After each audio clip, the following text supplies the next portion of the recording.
Well, welcome back to another edition. And I have Deb Kaplan with me. And we wanted to talk about in this segment uh, constructive conversations. And this is where Deb lives her life.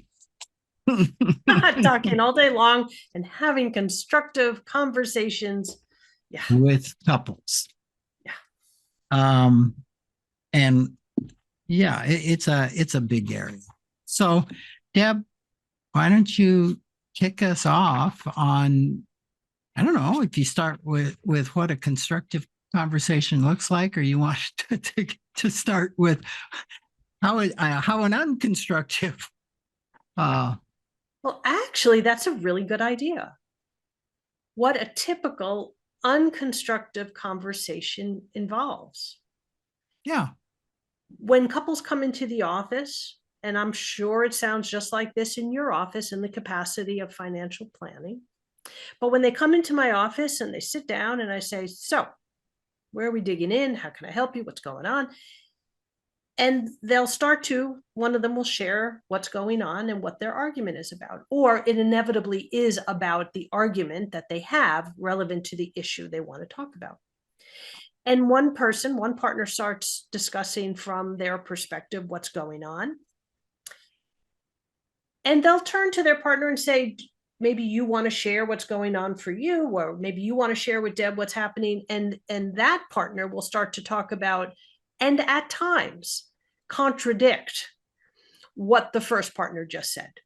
As in, yes, that's what they said, and this is why they're wrong. And this is really why we argue, or this is what it's about, and this is what I think, and they think that, but it's wrong.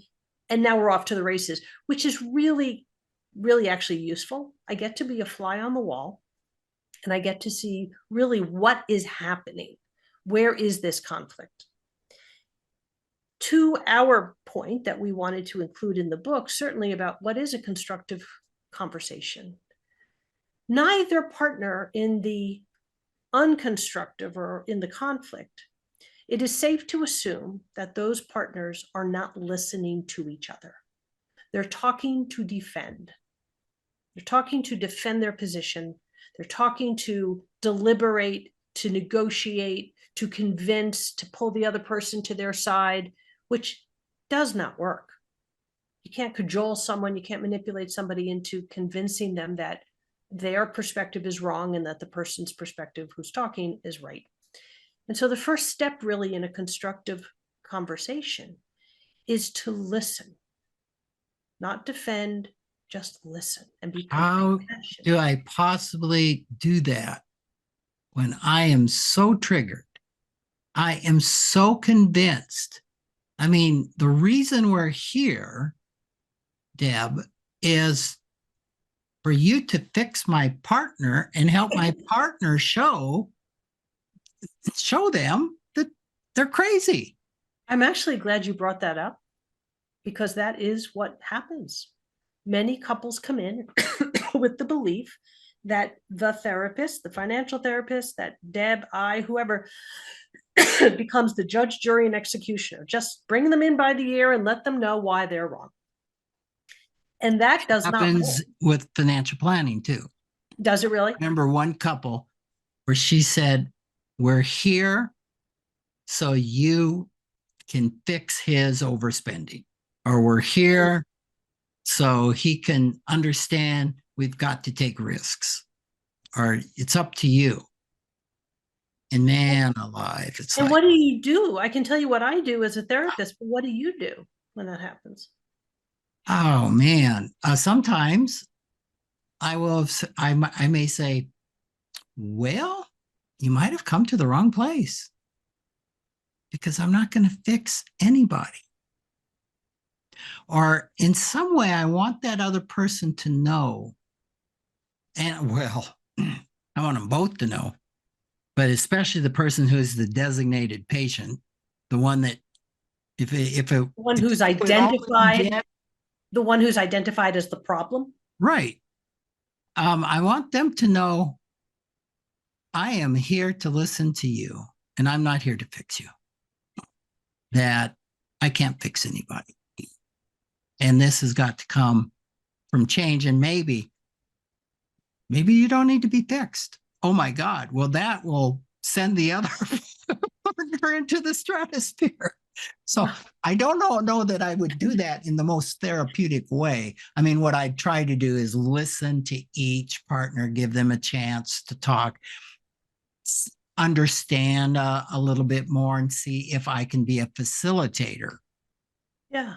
but And, not a and I fixer. do, and I do the same thing from a perspective that I'm here to help you, the couple, work with each other, not on each other, and to help you both learn how to resolve your conflicts and to give you the skills to do that. I'm not here to fix it. And I'm on the side of collaboration, which means there's no one person who's at fault or one person who's to blame. You have each other's back. That is what you both are here to do. And it begins with, no matter how you feel, no matter how triggered you may be, one or both of you, that I'm going to invite you into this space to be curious about what your partner is saying. Oh my God, how can I do that? They're the ones that need to be fixed. I've been curious. I know what the issues are. Understood. For 5 seconds, suspend your perspective enough to be curious about what your partner has to say. Because even if you are right and they are wrong, wouldn't you want to know, and wouldn't you want your partner to know that you care enough about them, that you value what they have to say, and therefore you value listening? I think part of what I hear you saying, and this is taught a lot in nonviolent communication and um, oh, motivational interviewing, Mhm. is that we've got to get curious about ourselves. Somehow I've got to get to the place where I step away from my partner is the problem. My partner needs to get fixed, and look at my reaction to when my partner does this or says this, and try to really look at myself. In some of these teachings, they say somebody has got to be the one who gets curious. Yeah, I Somebody's mean, got to be the one that steps up. simply without that, there's just no collaboration. You just cannot communicate if at least one person doesn't become curious.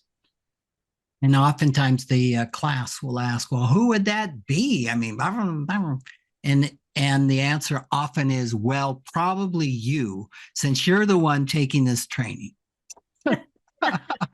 That's actually a very good response. It's like, oh no, can I quit now? What I say to couples is you can each take turns so that it's not just one person doing the heavy lifting, but you both share the load. Yeah, makes a lot of sense. Mhm.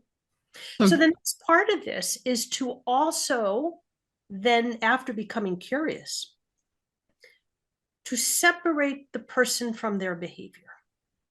Now, that's a tough one because there are some actions, and certainly with infidelity, financial deception, there are some very tough conversations that would be impossible and not advisable to not see the person as their behavior.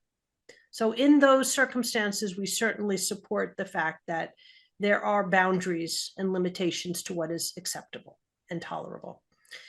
However, in the scheme of communication, that if the person who's doing the listening can see the partner who's doing the talking and themselves as I am not my belief and I'm not my behavior, and I can separate the two out, then I make space to listen to what the partner has to say. so the way that I frame that is this is one of the beauties of IFS is starting to look at this behavior as a part of my partner. Yeah, It is not my partner.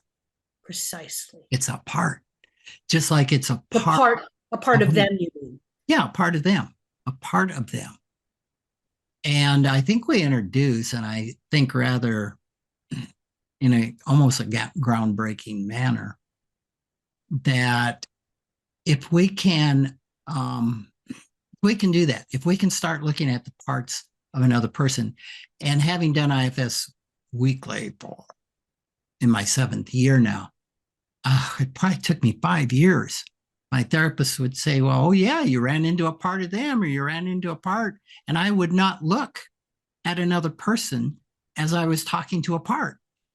This is them, even though I'm baked or becoming baked in IFS. Um, and I don't know if we say this in the book, but what I'll tell a person to do is try this with a person, which I don't know, maybe we've done this. It's like, Deb, I'm so angry at you. Blah, blah, blah.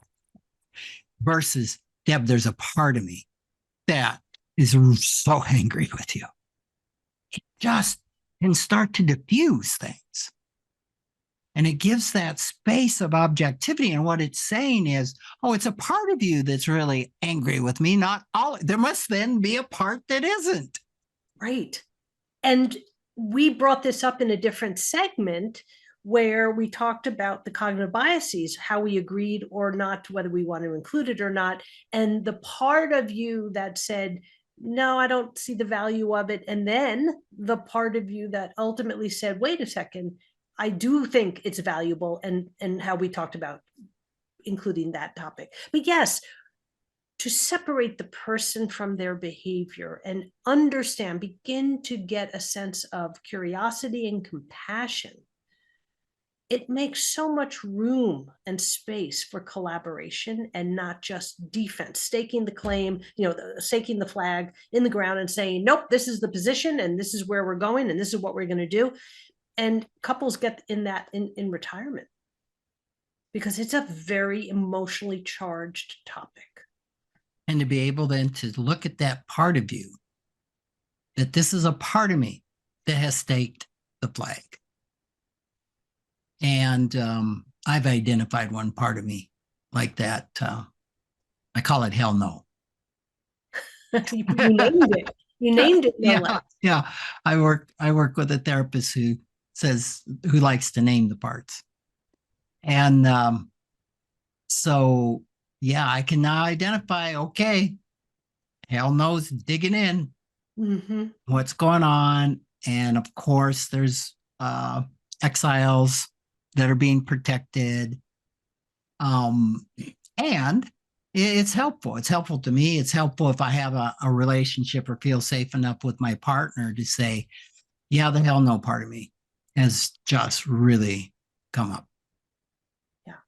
The awareness, and you made room for that you could be aware, and that self-awareness that now allows just enough of a shift, if you want to get neurobiologic about it, that our prefrontal cortex can now take over. It's no longer the amygdala and the reactivity, and that we are able to assign a break to the charge, to the energy and the gas of hell no. But instead, well, let me give this some thought. Let me listen. Let me see what's this person's about, or what is it that I'm reacting to? Because inevitably we have to change. And I want to interject something else that's important, again, from an IFS lens. The hell no part of me, it's not going to be helpful for me to tell that part it's wrong, that I wish you'd get out of me. I don't want you to be a part anymore. A critical part of me just beating up on it. And I think there's some modes of therapy that, in so many words, would take that position. We got to we need to get rid of this part. Clients come in and say it. Clients come in and say, when I work with addiction, clients who come in and I say, what would you like from our time together? And I want to get rid of this addiction. I want to Yes. get rid of this behavior. And literally those words. And I say, I could no sooner help you get rid of that than I could help you cut off a part of your body. Yeah. And And they there, go, oh, okay, what wacko have I hired? yeah, like, why did I call you? Why are we here? What are you talking about? I don't, wait, what? Yes, and so it's bringing curiosity and compassion to that part, to the hell no part that seems to be causing this disruption within my system, and getting to understand its story because it has a good intention, which is Now, about, and I have a question. Is this the manager or is this a protector? well, the a manager is a protector. There's two types of protectors: the manager and the firefighter. And the manager's trying to contain things. Let's set it up so we can manage this, orchestrate it, manipulate it. But eventually, the manager fails Because it's just not containable. because that vulnerable part is screaming, gets too big, too loud. The pain, everything comes gushing out.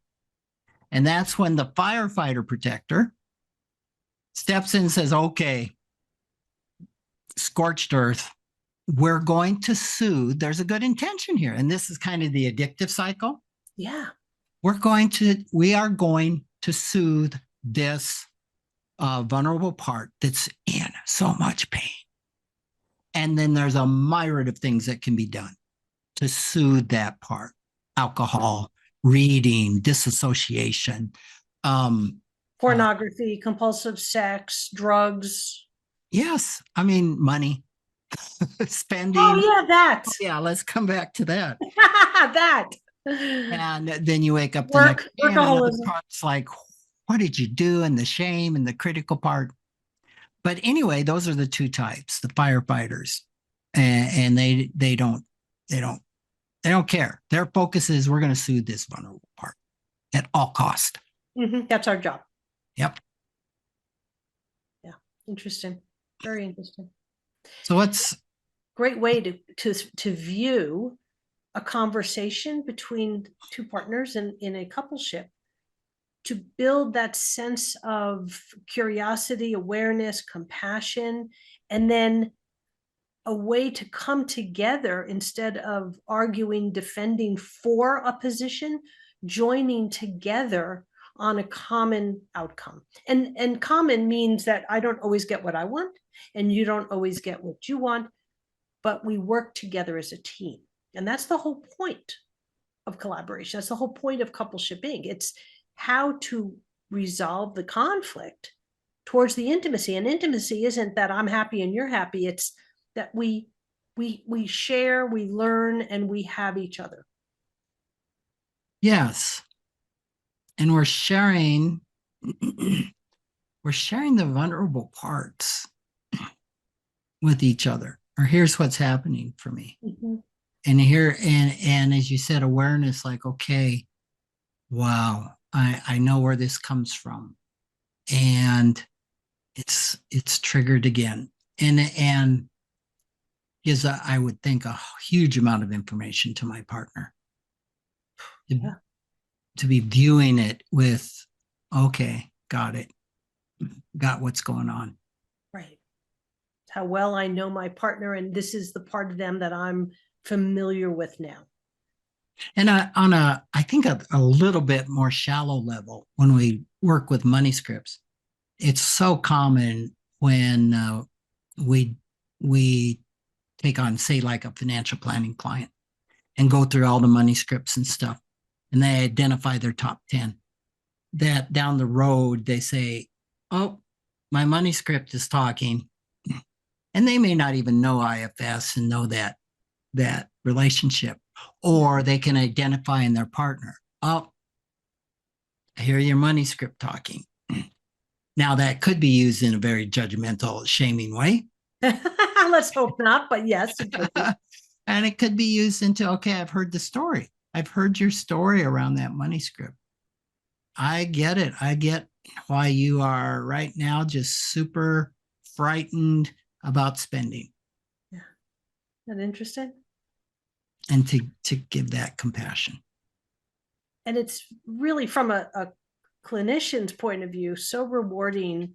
I really enjoy when couples are putting into practice and I see it replicated.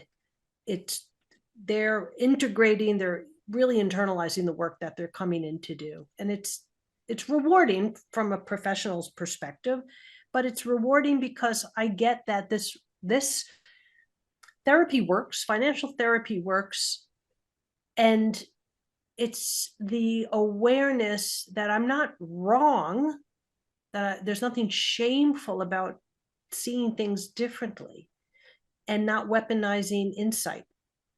Just because I'm wrong, it's I just didn't know, or I wasn't curious, or I wasn't aware.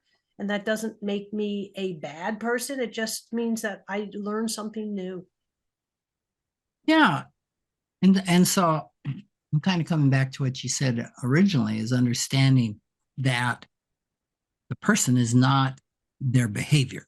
I'm not identified as an overspender. I have a part of me that overspends, but I am not inherently at the core of my soul an overspender. There's a part of me that's actually been wounded and is behind overspending. I'm not talking about spending, I'm talking about overspending. I like that. Yeah. It's a great way to put it, summarize it. Yeah. So um I'm I'm wondering a couple things is how do I start this? How do I um start doing this work on my own, or do I need a therapist? Because I'm guessing that the couple that could just do this on their own without a mentor or some modeling or some mediation would be pretty aware, insightful, super mature people in their personal growth. Yeah, I think one of the reasons you and I wanted to record these videos is to bring the book to life and to help animate what we talk about in the book, so that for the listener or the viewer. We went to such great lengths to elaborate what a couple can do for it to be self-led, as long as they follow the exercises and really dig in. And I always support getting help and asking for help and assistance, if that's a financial therapist, a financial planner, another professional, whoever can help bring a perspective from the outside, because we get really stuck in our ways and we get blindsided, or not blindsided, excuse me, really kind of channeled into a very narrow and rigid perspective. We talk about one thing in this book, and it was also in Facilitating Financial Health in that book. It's called The Money Dialogue. And it's not quite as developed as the way I think we presented it in Coupleship Inc. And that's I forgot all about that. this is something that you can do on your own that could be very insightful. I had people who've done this that have just like been blown away. And so it's interviewing that part of yourself that is the spender, say. And so coming from self, coming from an authenticity, coming from that curious, compassionate person that you really are at your core on your good days. So sitting down and literally writing out the person self. So Rick would be the person and you're dialoguing with spending. Yes. It's in a form of therapy and I hope Empty it's right, chair, called Gestalt. the It's stall the work, yeah. empty chair exercise. And actually, this is where Dick Short started in IFS.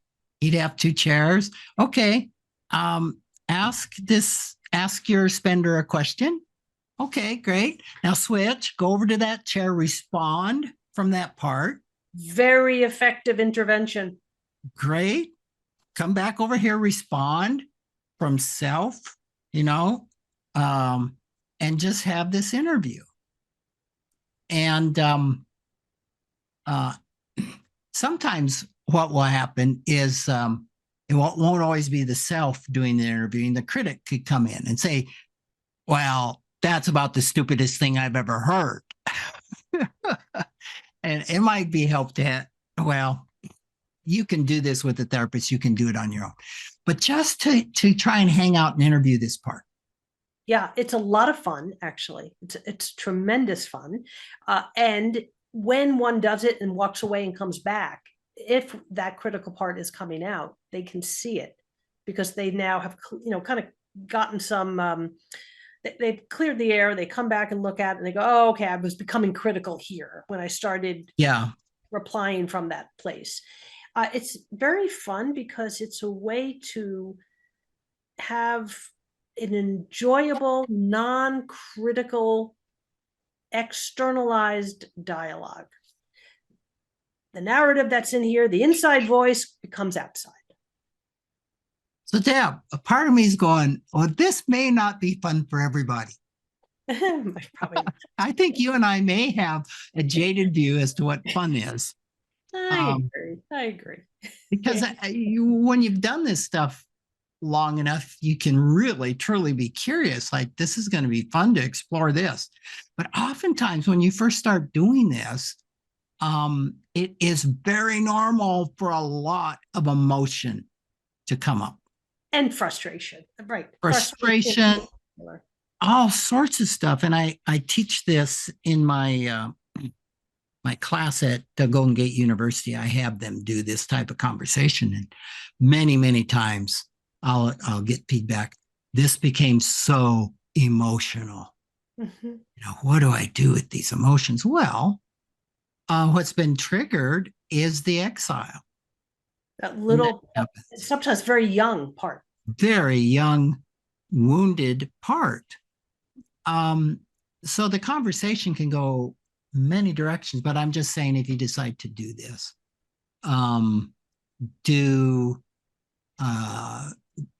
you haven't done anything wrong. You've probably done a lot right. If emotion starts coming up with this. Yeah, I actually really appreciate you saying that, because you're right. You and I have been out this a while, and we're prepared for and aware of what may come up, but certainly frustration, very much so, some buried pain, exiled pain, woundedness, trauma.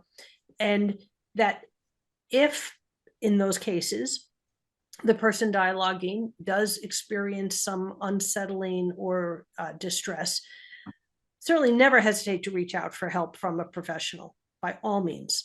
It's also helpful to reach out to loved ones, trusted others, partner, sponsors, mentors, because you'll probably find, that person will probably find, that they are met with compassion and validation. Absolutely. Well, Deb, we're going to have to leave this here. Another great conversation. And I look forward to when we do this again. Same here. Thanks, Rick.